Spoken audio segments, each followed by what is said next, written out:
marché avec lui, qui a versé son sang pour mon salut. Oh, quel transport d'allégresse pour moi. Le sentir à mes côtés dans la carrière des élus. Quel honneur, oh mon Seigneur de gloire. Oh, quelle joie de marcher avec lui, avec lui. Oh, quelle joie de marcher avec lui, avec lui. Jésus conduit tous les pas de mon séjour ici-bas. Oh, quelle joie de marcher avec lui, me sentir tout près de moi en tous lieux. Et en bonne santé. Je suis pressé de toute manière, mais non réduit à l'extrémité. Dans la détresse, mais non dans le désespoir. Persécuté, mais non abandonné. Abattu, mais non perdu. Dieu est toujours là pour nous aider. Alléluia, que son nom soit loué. Je suis pressé de toute manière, quelles que soient les situations que je peux vivre. Je ne possède rien, je n'ai aucune richesse. Tout est difficile pour moi. Et la parole de Dieu me dit, je suis pressé de toute manière, mais non réduit à l'extrémité. Ça veut dire Dieu peut vous aider avant la fin. La fin des fins est impossible parce que Dieu a dit dans sa parole, je suis pressé de toute manière, mais non réduit à l'extrémité. Dans la détresse, mais non dans le désespoir. Persécuté sur tous les plans, mais jamais abandonné. Abattu, mais non perdu, parce que je connais l'adresse de Dieu. Mesdames et messieurs, frères et sœurs, chers amis, vous qui aimez la parole de Dieu, je suis Monsieur Guy Ambangito de Baba Motiga. Et c'est dans le cadre de notre conférence 1 heure pour Dieu, la croyance authentique, qui est le titre de propriété des choses pour lesquelles on prie, qu'on demande à l'Éternel, tout en sachant que ça sera rendu en manifestation par rapport à ce que nous croyons. Dieu est bon, Dieu est grand, alléluia, que son nom soit loué pour sa bonté et pour sa grâce qui ne cesse de donner à nous, ses enfants. Ce n'est pas par les œuvres que nous sommes sauvés, mais c'est par la grâce de Dieu. Il est tout simplement amour. Le thème de notre enseignement, mesdames et messieurs, que nous allons partager aujourd'hui est que Dieu soit loué. Alléluia. 2 Corinthiens chapitre 4. Le livre de 2 Corinthiens chapitre 4. Nous allons commencer au verset 7 ainsi que le verset 10. Le thème de notre enseignement que nous allons partager aujourd'hui. Alléluia. Les cris d'allégresse, les cris de joie. Parce que Dieu, vers la fin, quelle que soit la pression, il trouve toujours les moyens de nous mettre à part. La dernière fenêtre de l'Éternel, les secours de Dieu dans nos vies. 2 Corinthiens, l'épître de 2 Corinthiens chapitre 4, du verset 7 au verset 10. Nous portons ces trésors dans des vases de terre qui n'est pas solide, afin que cette grande puissance soit attribuée à Dieu. Alléluia. Et non pas à nous. Nous sommes pressés de toute manière, mais non réduits à l'extrémité, dans la détresse, mais non dans le désespoir, persécutés, mais non abandonnés, et abattus, mais non perdus, portant toujours avec nous notre corps, la mort de Jésus-Christ. Nous ne parlons pas de Jésus-Christ mort, mais nous parlons de Jésus-Christ ressuscité, qui est la gloire de Dieu. Alléluia, que Dieu soit loué. Nous parlons de Jésus-Christ ressuscité, qui représente la puissance de Dieu en Christ en nous. Nous parlons de Jésus-Christ ressuscité, qui représente la démonstration de la grâce. Nous sommes sauvés par la grâce et non par les œuvres. Nous sommes pressés de toute manière, mais jamais nous arriverons à l'extrémité. La voie intermédiaire a été créée par Dieu. La voie de sortie intermédiaire a été rendue disponible par Dieu. Nous portons ce trésor dans des vases de terre qui ne sont pas solides. Pourquoi? Parce que c'est Dieu qui doit être loué. Alléluia à l'Éternel. Alléluia à Dieu. Que grâce soit rendue à Dieu pour toute sa bonté. Grâce soit rendue à Dieu pour son amour à notre égard. Grâce et gloire soit rendue à l'Éternel pour la santé que nous avons et les souffles de vie que nous avons reçus gratuitement. Pressés détresse, persécutés, abattus, le contraire qui nous amène à l'extrémité, désespoir, abandon ainsi que la perdition. Mais Dieu a dit dans sa parole, même si nous sommes dans cette situation, il y aura la voie intermédiaire, la voie des sorties, la voie des secours que lui-même a rendue disponible. Mesdames et messieurs, vous pouvez vous retrouver dans une situation que vous n'avez même pas la capacité de bouger. Et vous êtes dans une situation impossible selon les hommes. Mais Dieu dans sa parole a prévenu. Alléluia. Je suis pressé de toute manière, mais non réduit à l'extrémité. Alléluia. Dans la détresse, mais non dans le désespoir. Persécuté, mais non abandonné. Abattu dans d'autres situations, mais jamais perdu. Parce que nous sommes dans la bonne adresse. Nous sommes dans la bonne adresse qui est la parole de Dieu. La volonté de Dieu est que tous les hommes soient sauvés et parviennent à la connaissance de la vérité. Des vérités pareilles, si nous sommes au courant, nous ne serons jamais découragés face à des problèmes. Nous avons des problèmes, des difficultés. Tout ce que nous pouvons voir est inimaginable. Des montagnes devant notre vie. Mais Dieu a dit dans sa parole, nous serons pressés de toute manière. Nous aurons toutes sortes de problèmes. Nous aurons toutes sortes de chagrins. Mais nous n'arriverons jamais à l'extrémité à cause de la voie intermédiaire que lui-même va rendre disponible. Nous serons dans la détresse, mais jamais dans le désespoir. Nous serons persécutés par les gens, mais nous ne serons jamais abandonnés. Mesdames et messieurs, nous serons même abattus, mais nous n'arriverons jamais à la fin parce que la voie intermédiaire de Dieu est toujours comme disponible. Ce que nous appelons quoi? La dernière fenêtre de l'Éternel. Alléluia, que Dieu soit loué et alléluia, que Dieu soit béni. Psaume 129. Le thème de notre enseignement est gloire à Dieu. Alléluia. Psaume 129, le verset 2. Ils m'ont assez opprimé dès ma jeunesse, mais ils ne m'ont pas vaincu. Des situations que nous vivons, nous rendons grâce à Dieu.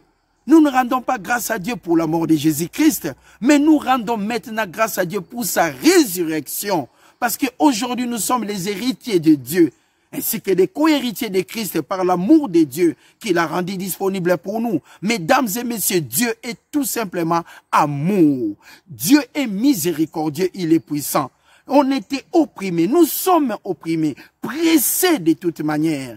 Pressés de toute manière. Qui de vous dans la maison ne s'est pas retrouvé dans une situation que lui-même dit que c'est impossible? Mais croyez-moi, mesdames et messieurs, l'impossible n'est pas Dieu. Parce qu'il a dit à 2 Corinthiens chapitre 4, le verset 8, nous serons pressés de toute manière, mais jamais nous arriverons à l'extrémité. La voie intermédiaire, la voie du milieu, l'issue des secours, Dieu la rendra ça disponible pour nous. Alléluia à Dieu. Que grâce soit rendue à l'Éternel, qu'il soit loué et qu'il soit béni notre Père céleste, le Créateur des cieux, de la terre, de la mer et de tout ce qui s'y trouve. Nous parlons à son nom parce que nous connaissons son adresse. Nous parlons à son nom parce que nous connaissons son amour. Nous parlons à son nom avec joie et simplicité de cœur, avec assurance parce que nous savons qu'il est tellement bon et qu'il a fait des choses qui a permis à sorte que nous soyons aujourd'hui debout en Christ, debout pour que la parole de Dieu puisse avancer. Alléluia, que son nom soit béni. Alléluia, que Dieu soit loué. Nous sommes pressés de toute manière, avec toutes sortes de problèmes dans nos vies.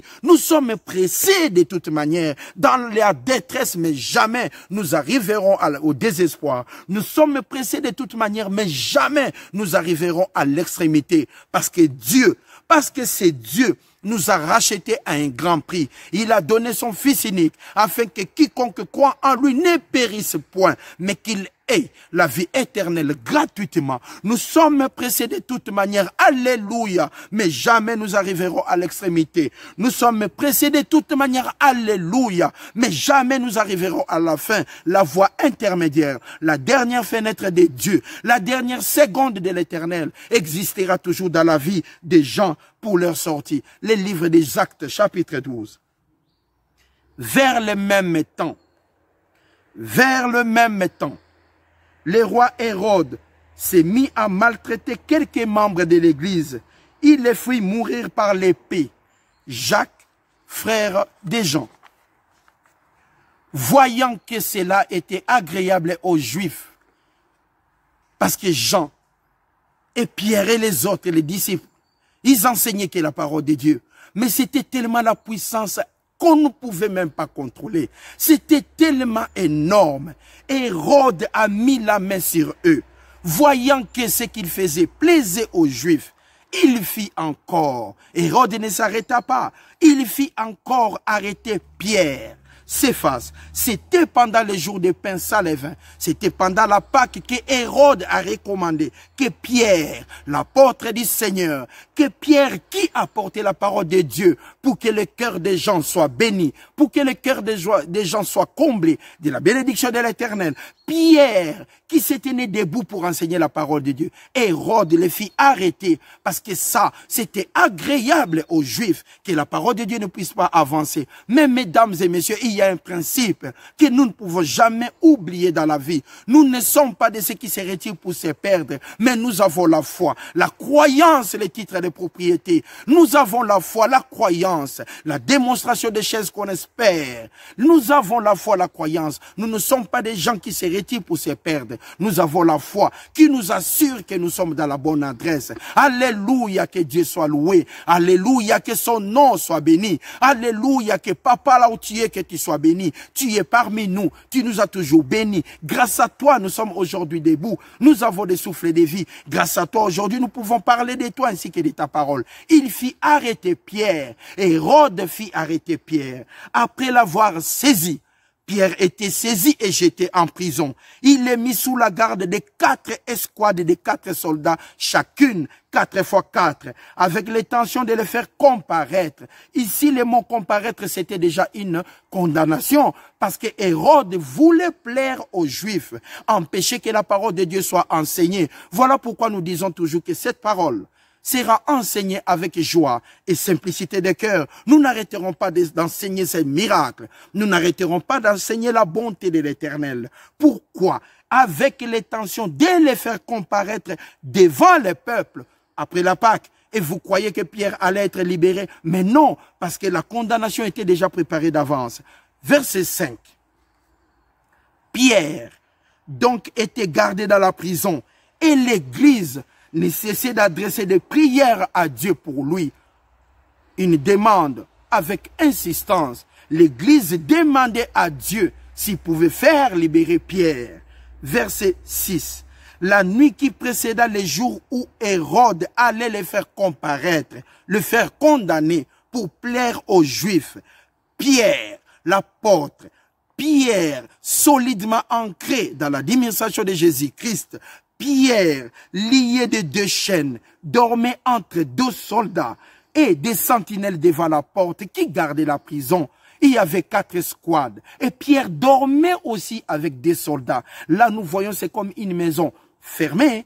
Il n'y a pas d'issue de secours. Mais Dieu, dans sa présence, Dieu, dans sa bonté, quand nous, les hommes, nous ne voyons pas de sortie dans une situation, mais Dieu crée toujours une voie de sortie. La dernière fenêtre de l'Éternel, alléluia, que Dieu soit loué. Il a dit dans sa parole, nous serons pressés de toute manière, mais jamais nous arriverons à l'extrémité. Nous serons dans des situations impossibles à l'œil nu, mais Dieu a dit dans sa parole, jamais nous serons dans l'extrémité. Nous serons dans le désespoir, mais nous arriverons jamais à la fin. Nous serons dans la détresse, mais jamais nous arriverons à la fin. Pierre était bloqué. Pierre était lié avec des soldats partout. Il n'y avait aucune voie de sortie. Humainement parlant, c'était impossible. Alléluia, gloire à Dieu. Mais nous voyons cette situation. Il était gardé en prison par des gens qui ne permettaient pas que Pierre puisse enseigner Logos, la parole de Dieu. Il était bloqué sur tous les plans, pressé de toute manière, mais non jamais arrivé à l'extrémité. Dieu est tellement bon. Nous voyons cela. Pierre était bloqué. Même la nuit précédente Regarde, il était encore bloqué. En voyant l'œil nu, personne ne pouvait croire que Pierre allait s'en sortir. Maintenant, le verset 7, la voie des sorties, la dernière fenêtre de l'Éternel. L'Éternel sauve, l'Éternel garde. Alléluia. Et voici le verset 7. Un ange du Seigneur survint et une lumière brilla dans la prison. L'ange réveilla Pierre, les frappa au côté en disant, lève-toi, lève-toi promptement. Les chaînes tombèrent sur place. La dernière fenêtre de l'Éternel, la sortie des dieux, les secours des dieux. Nous sommes pressés de toute manière, mais non jamais réduits à l'extrémité. Dans la détresse, mais non dans le désespoir. Persécutés, mais non abandonnés. Alléluia, papa. Dans l'abîme, mais la sortie est toujours là pour nous, les enfants de Dieu.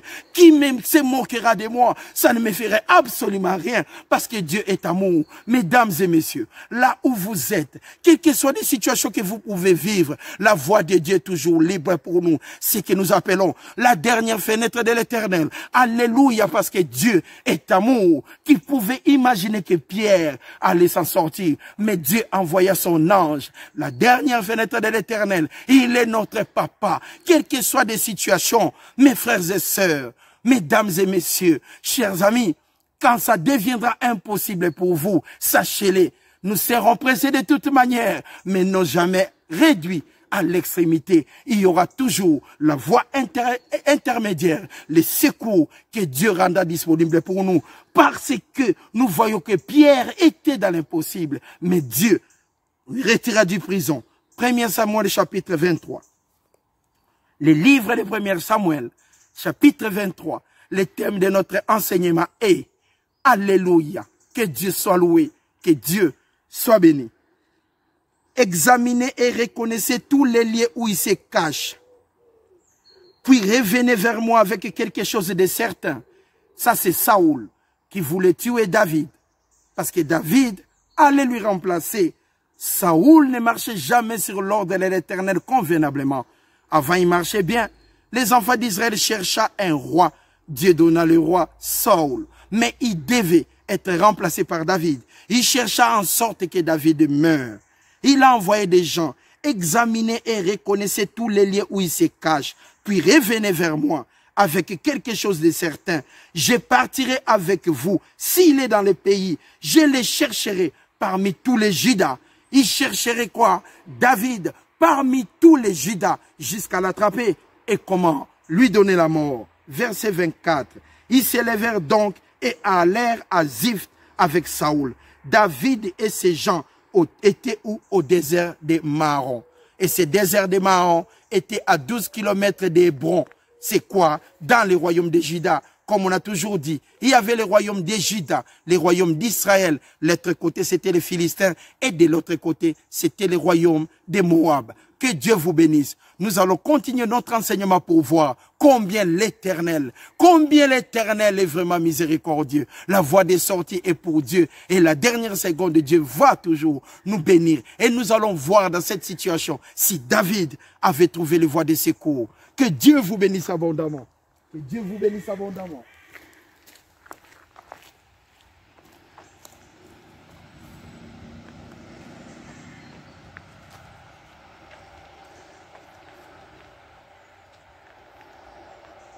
Saoul partit avec ses gens à la recherche de David. Et on en informa David qui descendit les rochers et restait dans le désert de Maon. Saoul l'ayant appris que David n'était pas loin, poursuivit David au désert de Maon. Saoul marchait d'un côté de la montagne et David aussi était de l'autre côté de la montagne. David fuyait précipitamment. Pour échapper à Saoul. Mais déjà Saoul et ses gens entouraient David. Ça veut dire que c'était trop tard. David était déjà bloqué. Saoul marchait d'un côté de la montagne et David aussi marchait de l'autre côté de la montagne avec ses gens. Et nous savons, même les tribus de Nabal refusa de donner à David la nourriture. Mais David était de l'autre côté de la montagne, Maon, et puis Saoul était aussi de l'autre côté. Mais nous voyons point. David fuyait précipitamment. Il fuya précipitamment. Pourquoi? Il n'avait pas de capacité de lutter contre Saoul. Saoul était le roi. Il avait l'armée avec lui. Il avait tellement des hommes pour tuer David. Mais David, là où il était caché, Saoul était tout près. C'était impossible à David de s'en sortir. C'était pratiquement impossible de s'en sortir. Nous sommes pressés de toute manière. Alléluia. Mais non jamais réduits à l'extrémité. Dans la détresse, mais non dans le désespoir. Persécutés, mais non abandonnés. Notre confiance est toujours à l'Éternel. David était bloqué. Il n'y avait aucune voie de sortie. La voie intermédiaire, selon les hommes, n'existait pas. Parce que David était bloqué. David était bloqué. C'était la dernière minute. C'était la dernière minute. Humainement par là, il était déjà mort. Il fuya précipitamment. Mais trop tard, Saoul et ses gens entouraient déjà David et les siens pour s'emparer d'eux. Maintenant, voici la grâce de l'Éternel. La dernière voie, la dernière fenêtre de Dieu dans nos vies. Il n'est jamais trop tard pour la bonté de l'Éternel, mesdames et messieurs. Nous ne sommes jamais en retard. Et Dieu ne viendra jamais en retard dans votre vie pour vous délivrer. Quelles que soient les situations, ayez confiance à l'Éternel. Papa ne sera jamais en retard pour vous bénir. Papa ne sera jamais en retard pour vous tirer dans une situation compliquée. Dieu n'est jamais en retard. Nous voyons que David était bloqué. Il n'y avait aucune voie de sortie. Mais regardons maintenant, verset 27. Lorsqu'un messager vint dire à Saoul, hâte-toi de venir, car les Philistins ont fait invasion dans le pays. Et maintenant, il ne restait qu'une minute pour David. Et Saoul cessa de poursuivre David. Il s'en retourna pour aller à la rencontre des autres ennemis. Regardons la grâce de l'Éternel. Alléluia. La dernière fenêtre de Dieu. Quelles que soient les situations que nous pouvons vivre, Dieu nous fera toujours grâce. Dieu est là pour toujours nous tirer. Ne marchons pas selon nos points de vue, mais selon les points de vue de Dieu. Vous n'avez pas la capacité de marcher, n'est-ce pas? Oui, parce que vous êtes malade. N'aimez pas que c'est trop tard. Ne dites pas aux gens que c'est trop tard pour vous. Il n'est jamais trop tard selon la parole de Dieu. Ne dites pas que vous êtes dans une situation impossible, parce que David aussi l'était, mais Dieu l'a fait sortir à la dernière minute. Ce que nous appelons la dernière fenêtre de l'Éternel. Ne dites pas que vous êtes dans une situation impossible, parce que Dieu fera toujours sa grâce. La dernière fenêtre de l'Éternel, la voie de sortie de Dieu. Alléluia. Que Dieu soit loué par sa grâce, que Dieu soit loué par sa bonté. Nous avons vu cela. Romains chapitre 8. L'épître de Romains chapitre 8, du verset 35 au verset 39. Qui nous séparera de l'amour de Christ? Qui nous séparera de l'amour de Dieu en Christ? Dieu a tant aimé le monde qu'il a donné son Fils unique, afin que quiconque croit en lui ne périsse point, mais qu'il ait la vie éternelle. Qui nous séparera de l'amour de Christ? Serait-ce la tribulation? Alléluia, jamais. Serait-ce l'angoisse? Alléluia, impossible. La faim? Alléluia, impossible. La nudité ou le péril ou l'épée? Selon qu'il est écrit, c'est à cause de toi qu'on nous met à mort tous les jours, qu'on nous regarde comme des brebis destinées à la boucherie, sans valeur. Mais, dans toutes ces choses, la faim, dans toutes ces choses, la nudité, dans toutes ces choses, les périls, nous sortirons plus que vainqueurs. La voie de l'Éternel, la dernière fenêtre de Dieu. Dieu est là pour toujours pour nous aider. Mesdames et messieurs, quels que soient les problèmes que vous êtes en train de faire face, vous regardez à gauche, pas de solution. À droite, il n'y a pas de solution, bien sûr. Même derrière, il n'y a pas. Devant vous, il n'y a pas. Mais croyez-moi, il y a toujours une dernière fenêtre de l'Éternel pour vous. Continuez à croire, continuez à résister. Le Dieu qui a sauvé David, le Dieu qui a sauvé Pierre, vous sauvera aussi. Parce qu'on nous a dit, qui nous séparera de l'amour de Dieu en Christ? Serait-ce la fin? Je ne crois pas. Alléluia, que Dieu soit loué. Alléluia, les cris d'allégresse. Alléluia, cette cri de joie que nous sommes capables de dire, parce que nous savons que nous sommes dans la bonne adresse. Mesdames et messieurs, frères et sœurs, que Dieu vous bénisse abondamment. C'était là la dernière fenêtre de l'Éternel. Alléluia. Merci.